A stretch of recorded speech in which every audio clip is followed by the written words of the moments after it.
BNP chairperson Khaleda জিয়ার সুস্থতা কামনায় নয়াপল্টনের ভাসানী মিলনায়তনে আয়োজিত দোয়া মাহফিলে অংশ নেন দলটির সিনিয়র যুগ্ম মহাসচিব রুহুল কবির রিজভী।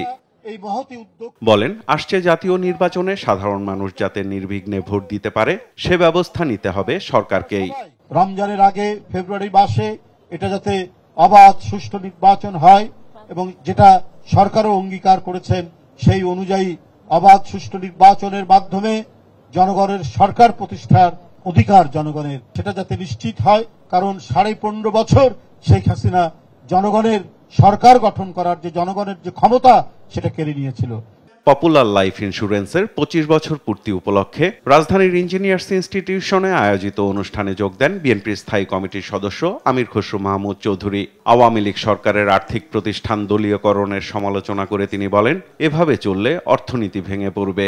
যেখানে সমস্ত দেশের আপনার উন্নয়ন জড়িত, অর্থনৈতিক উন্নয়ন জড়িত, সেখানে যদি আপনি দলীয় বিবেচনায় এইসব কাজ করেন তাহলে সেই অর্থনীতি তো টিকে থাকতে পারে না, যেটা আজকে আমরা দেখতে পাচ্ছি। ব্যাংকিং সেক্টরে দেখেন, ইন্স্যুরেন্স সেক্টরে অনেককে দেখেন। এই জন্য জবাবদিহিতা ফিরিয়ে আনতে হবে। যেমন সরকারের জবাবদিহিতা ফিরিয়ে আনতে হবে, নির্বাচিত সরকারের মাধ্যমে আপনার কোম্পানিগুলোতেও জবাবদিহিতা আনতে হবে।